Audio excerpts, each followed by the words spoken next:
Welcome to 60 Skills, and today we have a reading from Initial Experiences with the Kabbalah by Bardon Phobos and Bob Smith.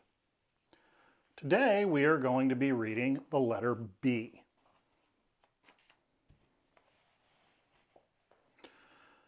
The letter B, violet color, low tone, sensation of heaviness and gravity.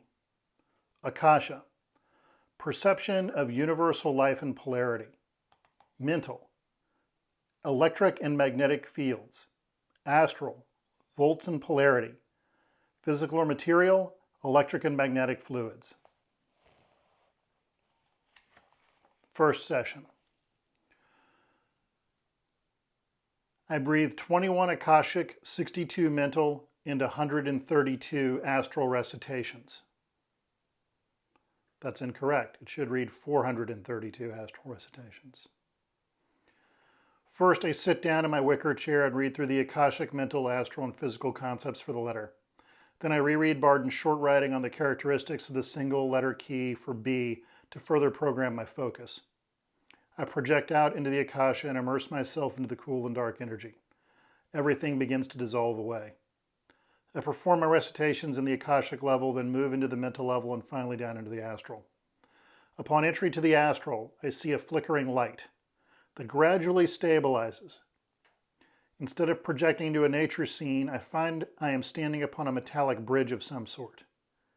In front of me is a giant sphere supported on a pillar that drops downward without a bottom in sight. Electricity is arcing off the sphere over and over again. In front of this is a creature that looks something like one of the Spy vs. Spy cartoon characters.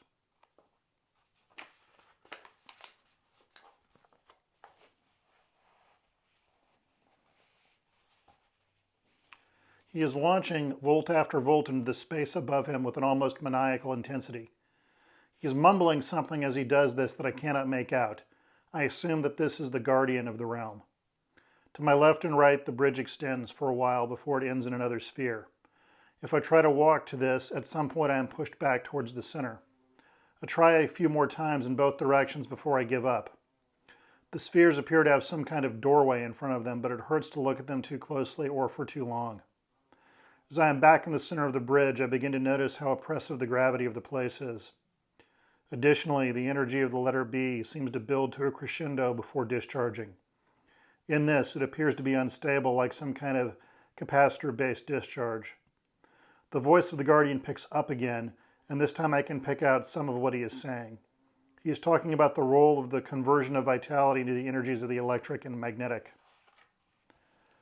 The gravity is getting heavier and heavier, and the voice of the guardian is getting drowned out in a rush of noise. I lose concentration and drop out of the meditation. Everything hurts.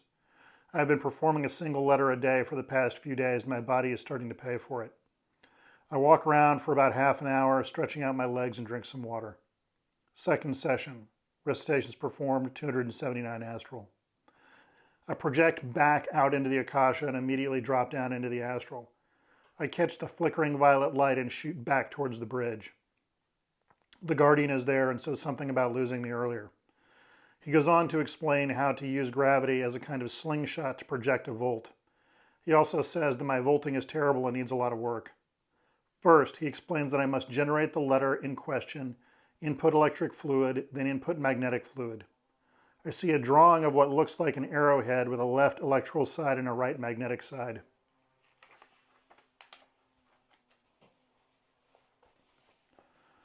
Something reminds me that as I am left-handed, that this is the correct polarity. I assume that in a right-handed dominant person, this would be reversed. Finally, the guardian explains that I should use gravity to dip the constructed volt and slingshot it into space. All the while, I keep the issue I have in mind.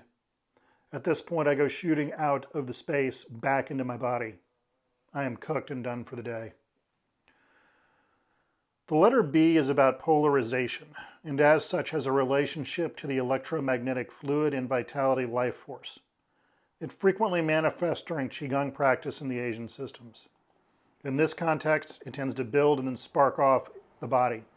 If anything, it frequently becomes too electric in nature, can get out of hand easily. It is fairly unstable and tends to follow a rhythm of peaks and valleys.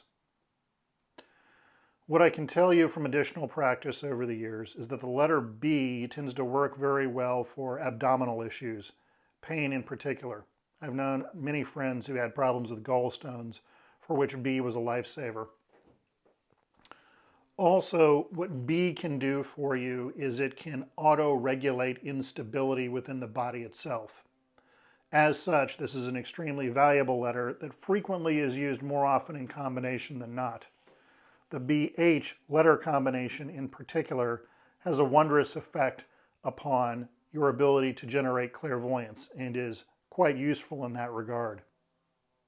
So this is a short reading from my book, Initial Experiences with the Kabbalah by Rorden Phobos and Bob Smith. It's available on Kindle as both a Kindle book and a print-on-demand book, as you see before you.